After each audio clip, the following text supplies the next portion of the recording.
Hello friends, नमस्कार। आप सभी को नमस्कार, सभी का वेलकम इस क्लास में। You all are welcome to this class. इस लाइव क्लास में जितने स्टूडेंट्स ऑलरेडी ज्वाइन कर चुके हैं वो कंफर्म करेंगे क्विकली आपका ऑडियो वीडियो एक्सेसिबल है।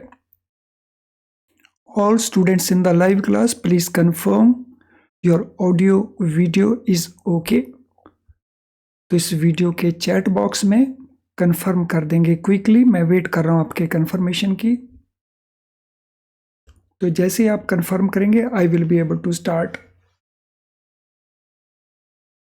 तो चलें शुरू करते हैं आज का ये सेशन। आज का हमारा सेशन फॉरेन एक्सचेंज के ऊपर है। ये हमारा चैप्टर 1 मॉड्यूल ए का है।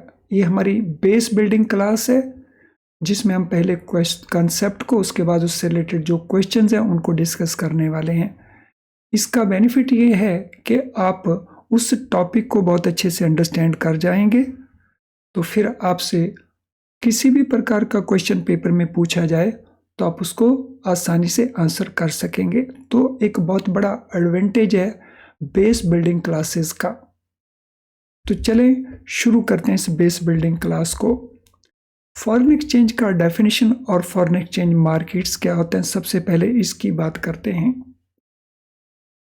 जो कुछ भी हम यहाँ पे डिस्कस करने वाले हैं ये सारे का सारा कुछ इम्पोर्टेंट है, वहाँ से बहुत क्वेश्चंस लगातार पूछे जाते हैं।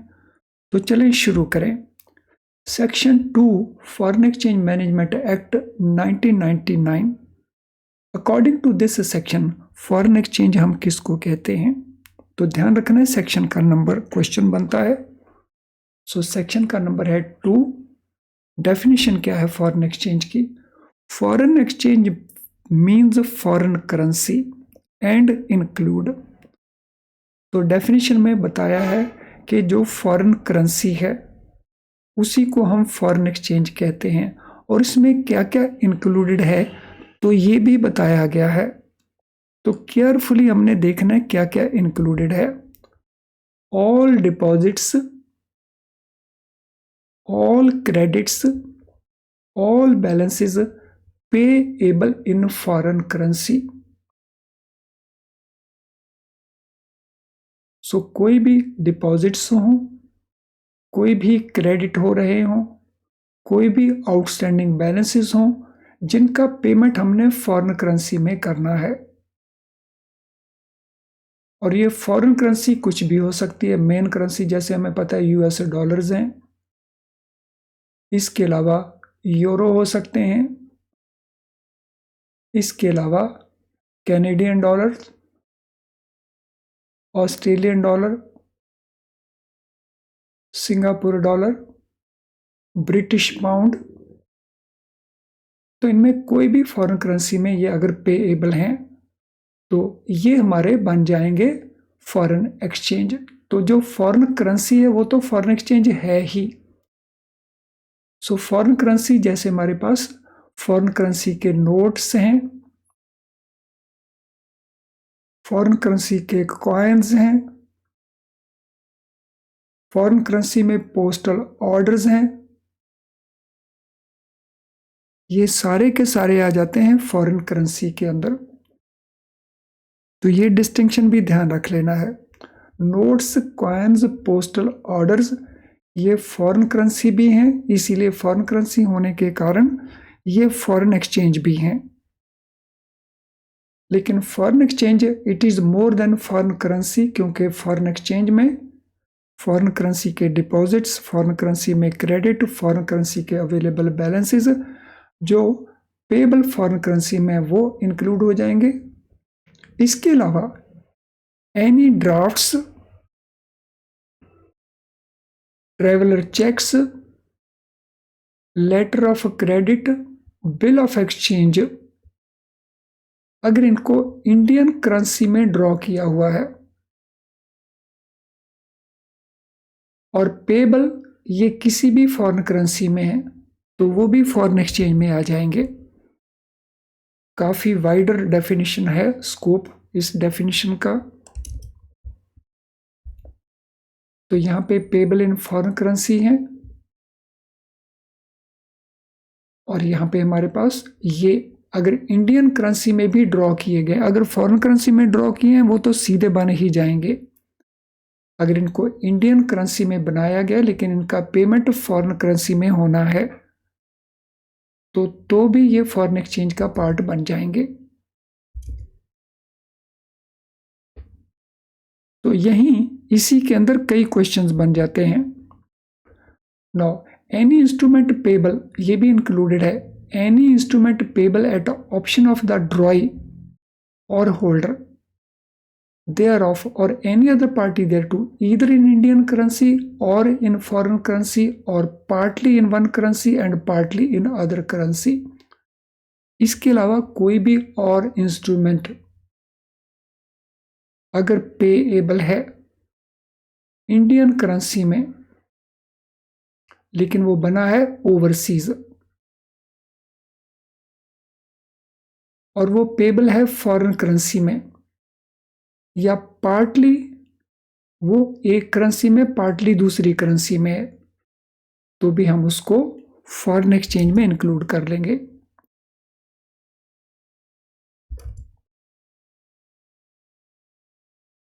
आई होप यहां तक हमने अंडरस्टैंड कर लिया होगा व्हाट इज फॉरेन एक्सचेंज। अब फॉरेन एक्सचेंज की ट्रांजैक्शन क्या होती है? How do we define foreign exchange transaction? It is a contract to exchange funds in one currency for funds in another currency। तो ये एक कॉन्ट्रैक्ट है, एक एग्रीमेंट है। किस चीज का कॉन्ट्रैक्ट है? एक्सचेंज करने का कॉन्ट्रैक्ट है। किसको एक्सचेंज करने का? फंड्स को एक्सचेंज करने का। वो फंड्स एक करेंसी में होंगे, जैसे इंडियन रुपी, तो हम इसको INR लिखते हैं, इंडियन रुपी को। फंड्स इन अनदर करेंसी, तो ये दूसरी करेंसी कोई भी फॉरेन करेंसी होगी और एक रेट एग्री किया जाएगा कि किस रेट के ऊपर हम इनको एक्सचेंज करेंगे। तो उसको हम कहते हैं फॉरेन एक्सचेंज ट्रांजैक्शन। तो जैसे $1 के अगर एग्री किया जाए कि 83 रुपीज 10 पैसा पे किए जाएंगे तो ये एक फॉरेन एक्सचेंज ट्रांजैक्शन है। So this is a foreign exchange transaction. तो अगर क्वेश्चन पूछा जाए कि फॉरेन एक्सचेंज ट्रांजैक्शन क्या है तो आंसर हमारा वही बन जाएगा कि ये एक कॉन्ट्रैक्ट है जिसमें एक्सचेंज की जाती है one currency with another currency और एक एग्रीड रेट के ऊपर या जो भी अरेंजमेंट किया है उसके बेसिस के ऊपर। नो एक्सचेंज रेट हम किसको कहते हैं? What is exchange rate? Exchange rate refers to the price or the ratio or the value at which one currency is exchanged for another currency। तो exchange rate क्या है? वो प्राइस है या वो रेशो है या वो वैल्यू है जिसमें एक करेंसी को हम दूसरी करेंसी के साथ एक्सचेंज करते हैं। तो जब हम इसको ओवरऑल देखते हैं तो ये एक फॉरेन एक्सचेंज ट्रांजैक्शन है और जब हम इसमें ये पार्ट को देखते हैं कि $1 के दिए जाएंगे 83.10 या $1 के लिए जाएंगे 83.10 तो ये बन जाता है exchange rate.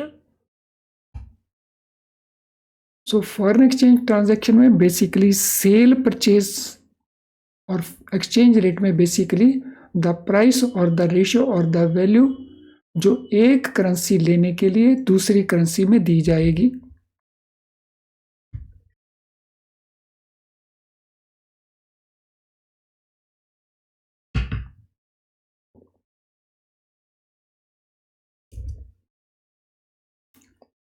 Number of units of one currency which are exchanged for a given number of units of another currency is called exchange rate of that currency।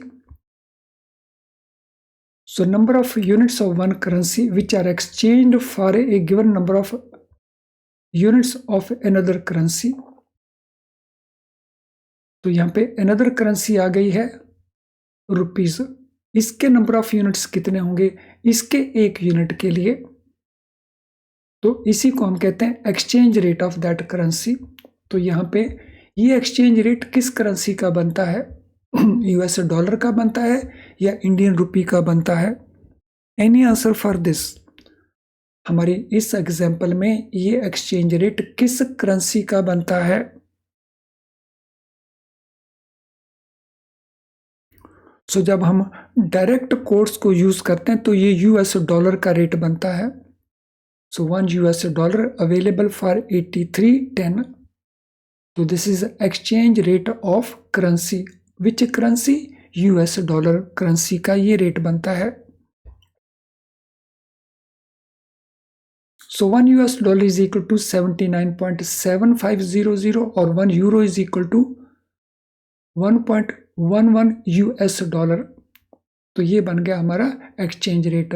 इस पहले पार्ट के अंदर इन दिस पार्ट ये US dollar का rate है और इस second part में ये यूरो का रेट है।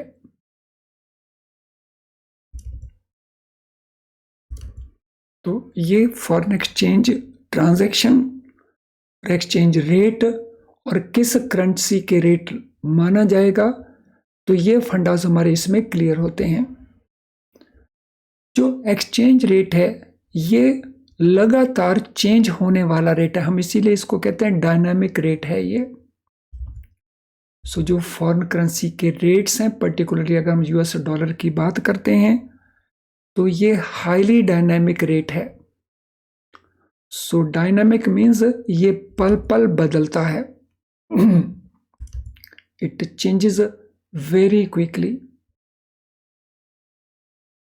It varies from day to day, minute to minute, second to second, depending upon variety of factors.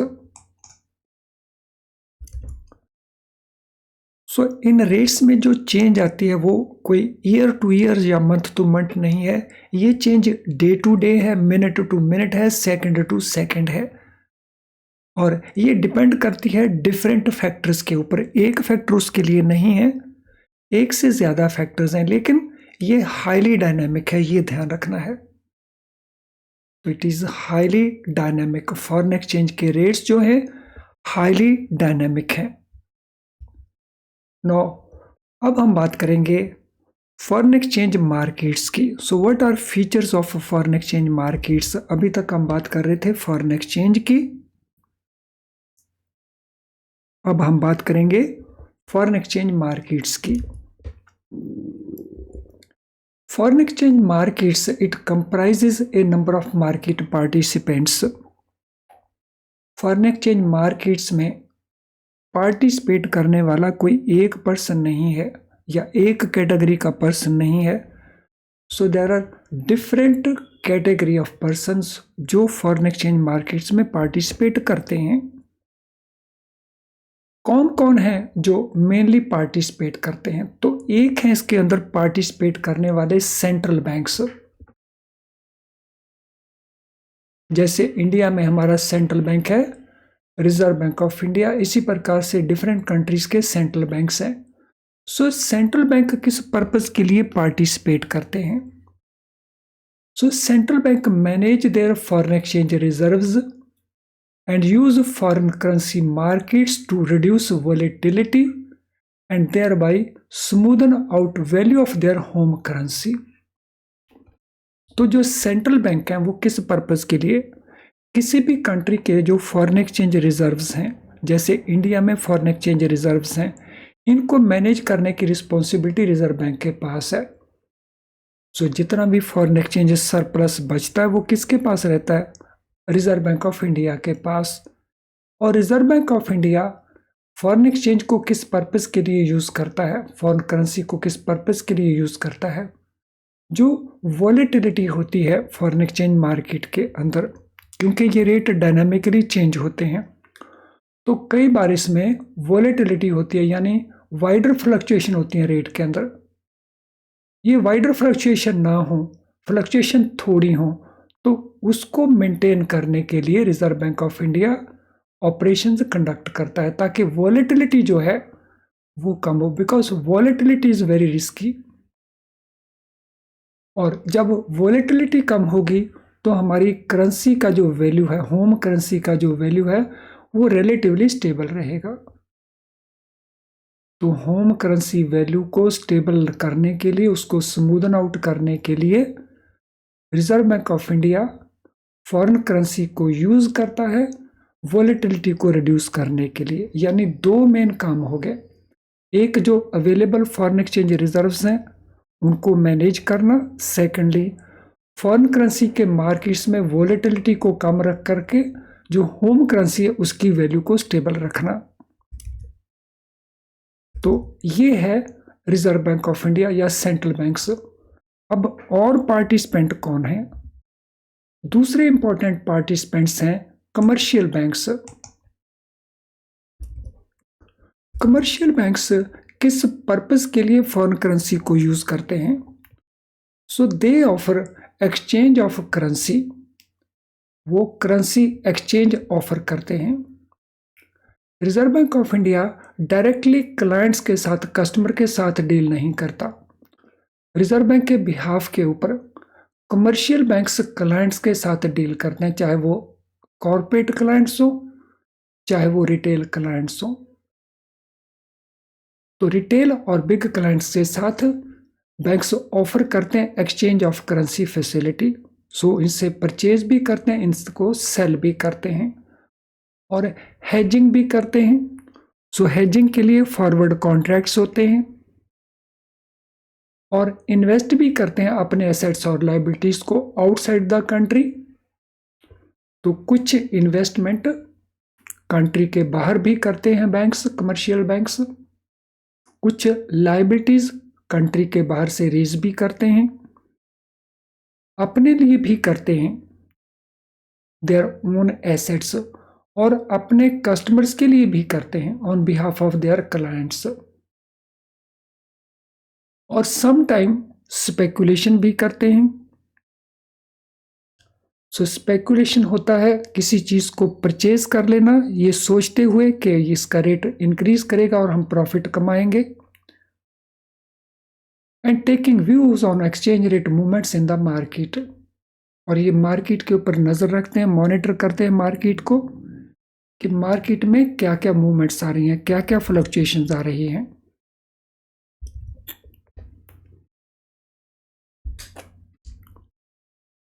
सो ये सेकंड इंपॉर्टेंट पार्टिसिपेंट हो गए। और मार्केट पार्टिसिपेंट कौन है? इन्वेस्टमेंट फंड्स हैं और इन्वेस्टमेंट बैंक्स हैं। ये अनदर इंपॉर्टेंट पार्टिसिपेंट आ गए। ये क्या काम करते हैं? They move funds from one country to another country. ये एक कंट्री से दूसरे कंट्री में फंड्स को मूव करते हैं। फॉर एग्जाम्पल यूएस से डॉलर्स चलेंगे, इन्वेस्ट हो जाएंगे इंडिया के अंदर, फिर इंडिया का इन्वेस्टमेंट सेल हो जाएगा, वो मूव कर जाएंगे चाइना के अंदर। और इन बिटवीन ये भी पॉसिबल है ये इन्वेस्टमेंट चाइना में जाने के बजाय ये वापस यूएसए में चली जाए, चाइना में जो इन्वेस्ट किया वो वापस यूएसए में चला जाए या किसी और कंट्री में चला जाए। तो ये लोग ये काम करते हैं।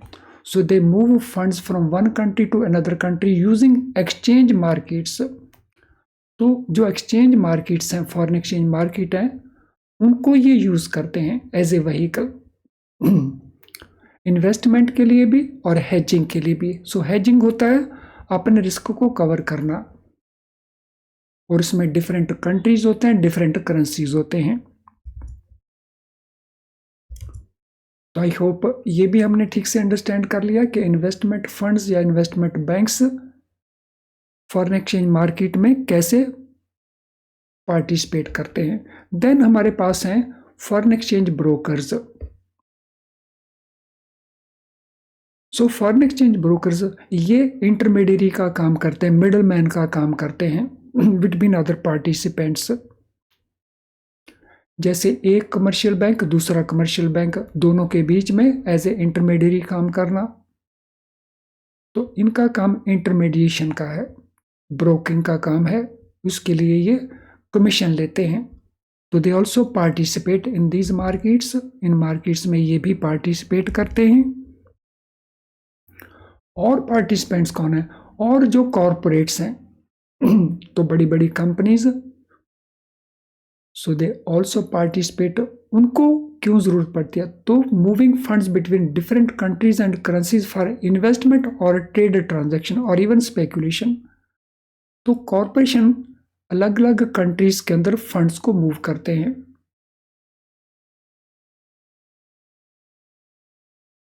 सो डिफरेंट कंट्रीज हैं, डिफरेंट करेंसीज हैं, तो ये इन्वेस्ट भी करते हैं दूसरे कंट्रीज के अंदर और ट्रेड ट्रांजैक्शंस भी इनकी होती हैं, एक्सपोर्ट होते हैं, इंपोर्ट होते हैं। तो ट्रेड ट्रांजैक्शन में आ गए हमारे exports as well as imports. और इवन स्पेकुलेशन भी करते हैं ये फॉरेन करेंसी मार्केट्स में प्रॉफिट कमाने के लिए। तो इस प्रकार से कॉर्पोरेट्स मार्केट पार्टिसिपेंट है। इन एडिशन इंडिविजुअल्स जो हैं वो भी पार्टिसिपेट करते हैं। सो ऑर्डिनरी इंडिविजुअल्स भी और हाई नेटवर्थ इंडिविजुअल्स भी। तो हाई नेटवर्थ इंडिविजुअल इन्वेस्टमेंट्स करते हैं, ट्रेड करते हैं। जो ऑर्डिनरी इंडिविजुअल है वो पर्सनल लेवल के ऊपर यूज करते हैं फॉरेन एक्सचेंज को ट्रैवल करने के लिए, टूरिज्म पर्पज के लिए। तो ये सीधे क्वेश्चंस हमारे बनते हैं। पहला तो यही क्वेश्चन बनता है कि कौन कौन पार्टिसिपेट करते हैं। इसके अलावा फिर ये क्वेश्चन भी बनते हैं हर केस में कि सेंट्रल बैंक किस पर्पस के लिए करता है, कमर्शियल बैंक किस पर्पस के लिए करता है, कॉरपोरेशन किस पर्पस के लिए करते हैं, इंडिविजुअल किस पर्पस के लिए करते हैं। तो ये सारे के सारे क्वेश्चंस बनते हैं। यानी इस एक स्लाइड के ऊपर आपको 5 से लेके 6 क्वेश्चंस बन जाते हैं।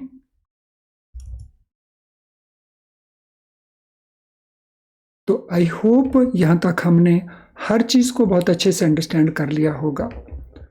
अब इससे पहले कि हम थोड़ा आगे मूव करें, तो ये इंपॉर्टेंट इंफॉर्मेशन है हमारे पास, तो पहले इसको अंडरस्टैंड कर लें। If live class enough to pass the exam, ये जो लाइव क्लास आप इस समय अटेंड कर रहे हैं, क्या ये काफी है आपके एग्जाम को पास करने के लिए? तो फ्रेंड, यूट्यूब के ऊपर हम जो भी क्लासेस करते हैं, आप उसका रिकॉर्डेड वर्जन देख रहे हो या लाइव क्लास देख रहे हो, तो वो काफ़ी नहीं होती, लेकिन वो बहुत यूज़फुल होती है आपके स्कोर को इम्प्रूव करने के लिए। इसलिए इन क्लासेस को कभी भी मिस मत करें, इनको ज़रूर करें। आपको कुछ ना कुछ गेन होगा, आपके मार्क्स इम्प्रूव होंगे। अब ये क्लास एनफ नहीं है, क्योंकि हमें पास होने के लिए पूरे सिलेबस को कवर करना होता है। सो फुल सिलेबस जब तक हम कवर नहीं करेंगे, तो तब तक हमारी पास होने की जो पॉसिबिलिटी है वो रिलेटिवली फ्लक्चुएट करेगी। अगर हम अपना preparation, full preparation IIBF books को यूज़ करके करते हैं, तो IIBF बुक्स की कुछ लिमिटेशंस हैं। कौन कौन सी लिमिटेशन है उनको अंडरस्टैंड कर ले। डिफ़िकल्ट टू अंडरस्टैंड, इन बुक्स में जो कुछ लिखा है, जैसे लिखा है, उसको अंडरस्टैंड करने में डिफ़िकल्टी रहती है। हम इसे को बार बार पढ़ते हैं, फिर भूल जाते हैं, फिर करना शुरू कर देते हैं। तो ये डिफ़िकल्टी आपके साथ हो सकती है। अब क्योंकि बार बार पढ़ते हैं तो हमारा टाइम भी बहुत सारा कंज्यूम होता है, तो हमारी टाइम भी प्रॉब्लम क्रिएट करता है ये बुक्स। फिर इन बुक्स में जो प्रैक्टिस क्वेश्चंस हैं वो बहुत थोड़े दिए हुए हैं। हर चैप्टर के एंड के ऊपर मिल तो जाएंगे हमें क्वेश्चंस, लेकिन बहुत थोड़े क्वेश्चंस मिलेंगे। और केस स्टडी ये तो ऑलमोस्ट ना के बराबर हैं, लेकिन केस स्टडी बहुत इंपॉर्टेंट रोल प्ले करती हैं हमारे पास होने में। तो इन सभी लिमिटेशन के चलते आप पूरे सिलेबस को कवर नहीं कर पाते एंड एज ए रिजल्ट बार बार आप पेपर में अपीयर होते हैं। अब इनका सॉल्यूशन क्या है? इनका सॉल्यूशन है हमारे best quality very low priced video lessons. तो अगर हमारे वीडियो लेसन को आप यूज़ करते हैं, तो इन वीडियो लेसन में जब हम कंसेप्ट समझाते हैं, अंडरस्टैंड करवाते हैं, वो बहुत सिंपल करके कंसेप्ट बताते हैं आपको, जिससे आप आसानी से उसको अंडरस्टैंड कर जाते हैं और बहुत क्विकली अंडरस्टैंड कर जाते हैं और देर तक आप याद भी रखते हैं और फिर पूरे सिलेबस को कवर भी कर पाते हैं। यानी हमारी ये 2 इश्यूज हमारे वीडियो लेसन से सॉल्व हो जाते हैं आपके। प्रैक्टिस के लिए आपको हमारे क्वेश्चन बैंक में से बहुत सारे मल्टी चॉइस क्वेश्चंस मिल जाते हैं, एमसीक्यूज, तो आपकी अच्छी प्रैक्टिस हो जाती है, तो आपका ये इश्यू भी सॉल्व हो जाता है। केस स्टडी जो हमारा पैकेज है इसमें आपको बहुत सारी केस स्टडीज मिल जाती हैं, तो आपका ये पार्ट भी it is taken care of, और वो भी बहुत लो प्राइस के ऊपर ये सब कुछ अवेलेबल हो जाता है। तो ये अवेलेबल कहाँ पे है? तो ये अवेलेबल हमारी ऐप के अंदर है, तो हमारी ऐप को डाउनलोड करें, इसको यूज़ करें, या आप हमारी वेबसाइट को भी यूज़ कर सकते हैं फॉर दिस पर्पस। हमारी वेबसाइट को लॉग इन करें, इसके कोर्सेज पेज में जाएं, तो वहाँ पे आपको ये सारी की सारी फैसिलिटीज़ आपकी चॉइस के मुताबिक मिल जाएंगी। तो चलें अब हम आगे चलते हैं। अब जो कुछ हमने पढ़ा है उससे रिलेटेड जो क्वेश्चंस हैं, कॉन्सेप्ट हमने अंडरस्टैंड कर लिया। अब उससे रिलेटेड जो क्वेश्चंस बनते हैं उनको देख लेते हैं। तो क्या क्या क्वेश्चंस बनते हैं? ए बिल ऑफ एक्सचेंज और a traveller cheque drawn in Indian rupees shall be treated foreign exchange if it is payable in। Question को ध्यान से पढ़ना है। अगर कोई बिल ऑफ एक्सचेंज है या ट्रेवलर चेक है जिसको इंडियन करेंसी में बनाया गया, तो हम इसको फॉरेन एक्सचेंज में इंक्लूड कर लेंगे, लेकिन कंडीशन क्या है? If it is payable in Indian rupees, Japanese yen, foreign currency या यूएस डॉलर्स। तो क्या ऑप्शन हम आंसर हमारा बनता है क्वेश्चन नंबर 1 के लिए? What is answer for question number 1?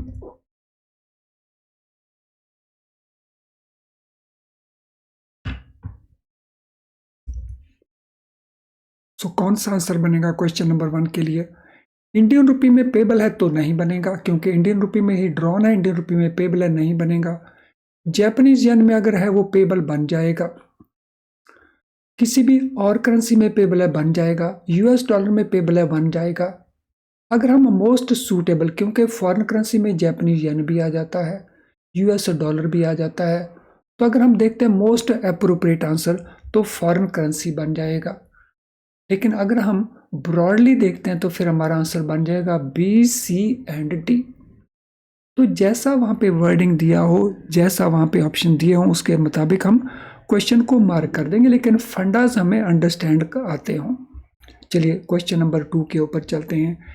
Check drawn in Indian currency in UK payable in New Delhi shall be treated as. एक चेक बना है यूके के अंदर और वो भी इंडियन करेंसी के अंदर, और वो पेबल है न्यू दिल्ली के अंदर, तो इसको हम क्या ट्रीट करेंगे? ग्लोबल करेंसी ट्रीट करेंगे, फॉरेन एक्सचेंज ट्रीट करेंगे, डोमेस्टिक करेंसी ट्रीट करेंगे, या इंटरनेशनल करेंसी ट्रीट करेंगे? सो इसको क्या ट्रीट किया जाएगा?